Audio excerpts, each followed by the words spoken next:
जी हां दोस्तों, पप्पू यादव के लिए अमित शाह से भिड़े राहुल के दिग्विजय। चिट्ठी भेज नीतीश सम्राट पर किया चौंकाने वाला दावा।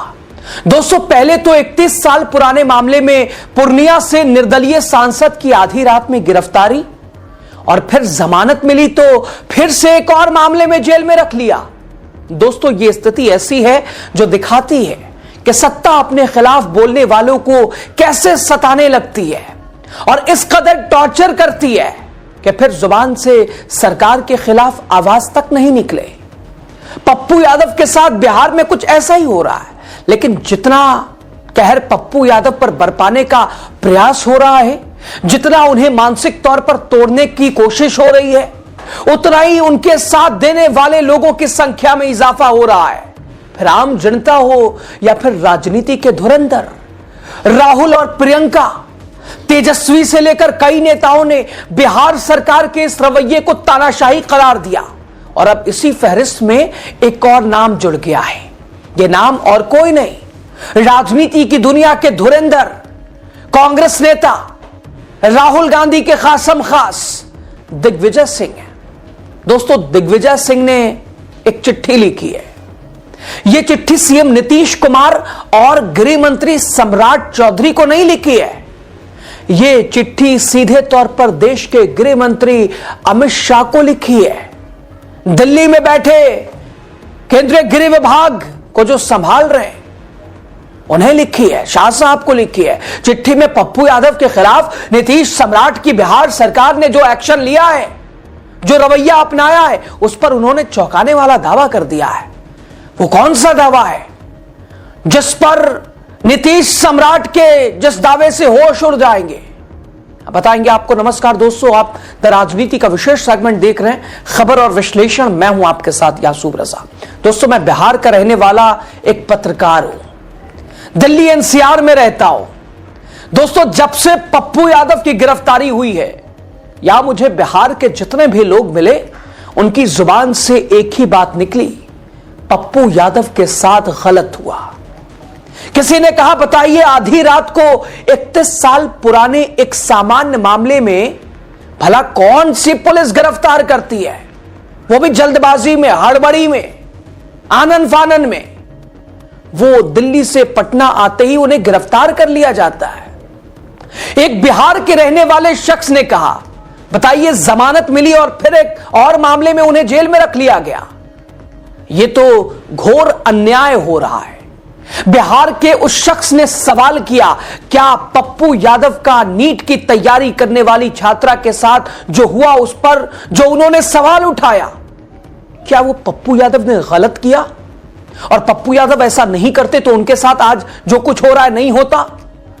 अब सोचिए दोस्तों, जब दिल्ली एनसीआर में रहने वाले बिहारियों के अंदर पप्पू यादव की गिरफ्तारी से नाराजगी है, तो फिर बिहार में किस तरह का गुस्सा लोगों के बीच होगा, पप्पू यादव के समर्थकों के बीच होगा।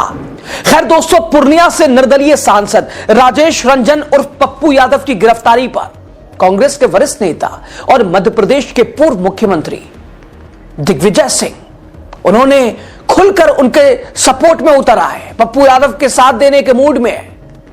दिग्विजय सिंह ने तो केंद्रीय गृह मंत्री अमित शाह को इस संबंध में सीधे तौर पर एक पत्र लिख दिया है, सीधे पटना नहीं, सीधे दिल्ली।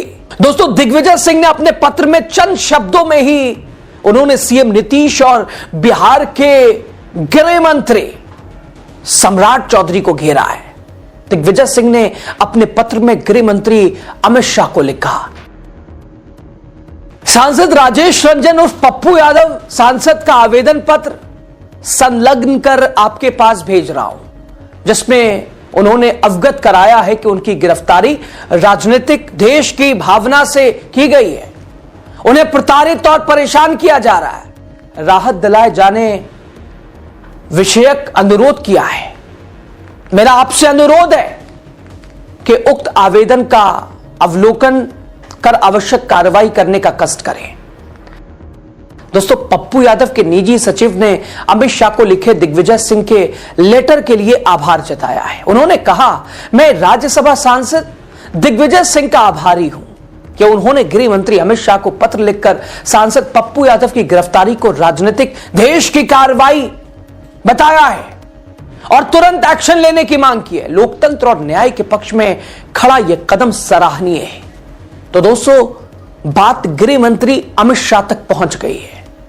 क्या वो एक्शन लेंगे? मुझे तो लगता है वो कुछ नहीं करेंगे। अब तो कांग्रेस के बड़े नेता से लेकर कार्यकर्ताओं को सड़क पर उतरना होगा।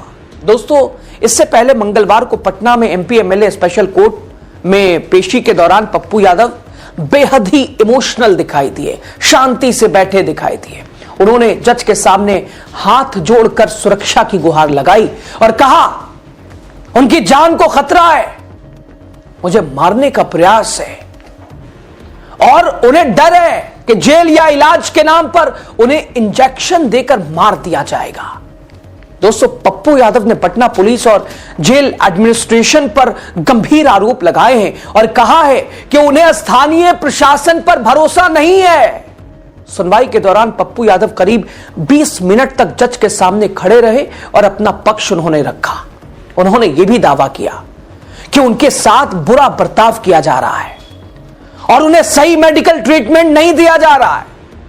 यह दोस्तों कुछ उसी तरह का व्यवहार है जैसा व्यवहार यूपी में गाजीपुर से सपा सांसद अफजाल अंसारी के छोटे भाई मुख्तार अंसारी के साथ योगी आदित्यनाथ की सरकार ने किया था। इस वक्त गृह मंत्री की भूमिका में सम्राट चौधरी सीएम योगी आदित्यनाथ के बुलडोजर एक्शन को कॉपी कर रहे हैं। अफजाल अंसारी और अब्बास अंसारी का तो यहां तक आरोप है कि मुख्तार अंसारी को जेल में धीमे धीमे जहर दिया गया, जिसकी वजह से उनकी जान गई। हालांकि सरकार ने इसे सिरे से खारिज कर दिया। दोस्तों, पटना की एमपी एमएलए स्पेशल कोर्ट ने गर्दनीबाग पुलिस स्टेशन में दर्ज 31 साल पुराने केस में पप्पू यादव को बेल दे दी है। हालांकि बुद्धा कॉलोनी और थाना से जुड़े 2 और केस में बेल न मिलने की वजह से वो फिलहाल पटना के बेऊर जेल में ही बंद है। लेकिन दोस्तों, 31 साल पुराने मामले में जहां पटना एमपी एमएलए कोर्ट ने पप्पू यादव को जमानत दे दी है, वहीं अलग अलग मामलों में पप्पू यादव को जेल में रखने का प्लान नीतीश और सम्राट ने जो बनाया है, यह भी अब जल्द धराशायी हो जाएगा। क्योंकि आप तो जानते ही हैं, जेल के ताले टूटेंगे, पप्पू यादव छूटेंगे, यह नारा बिहार में गूंज रहा है। और दिग्विजय सिंह की यह चिट्ठी गृह मंत्री अमित शाह को बताती है कि साहब कुछ तो कीजिए, जाके बोलिए आपने जिस आदमी को बड़ा बनाने की, आपने जिससे वादा किया पूरे बिहार से कि 2 लोगों को बड़ा बनाएंगे, उसमें सम्राट चौधरी आपने बना दिया, दे दिया गृह विभाग, लेकिन वो कर क्या रहे हैं, करना क्या है? इंसाफ दिलाने की बात छोड़िए, वो तो जो आवाज उठा रहा है उसे दबाने की कोशिश कर रहे हैं। ऐसे बड़े आदमी बनाने का फायदा क्या है साहब? एक्शन लीजिए। लेकिन दोस्तों, अमित शाह एक्शन लेंगे, टीम तो वही है, सारा खेल तो वही है। भारतीय जनता पार्टी क्या करती है? या तो खरीद फरोख्त या आवाज दबाने की कोशिश। आप तो जानते ही हैं, अगर दूर रहिएगा तो ईडी सीबीआई, पास आइएगा तो धूल के चकाचक। लेकिन यहां पप्पू यादव के साथ पप्पू यादव का आरोप, जान का खतरा, ये कैसे इसे देखा जा सकता है दोस्तों? बहरहाल दोस्तों, पप्पू यादव को पहले 31 साल मामले में गिरफ्तार करना और ऐसे समय में जब नीट छात्रा की को लेकर लगातार वो आवाज बुलंद कर रहे हैं, और दूसरी तरफ लगातार ऐसा रवैया प्रशासनिक तौर पर शासन और प्रशासन की ओर से कि जैसे कोई अपराधी है, अपराध जिसने बहुत संगीन किया है। एक चुने हुए सांसद, संसद के सदस्य से इस तरह का व्यवहार, इसे क्या कहेंगे आप? खैर, बहरहाल दोस्तों, पप्पू यादव की गिरफ्तारी, कोर्ट से जमानत, फिलहाल दूसरे मामले में अलग अलग तरह से फंसाने की कोशिश,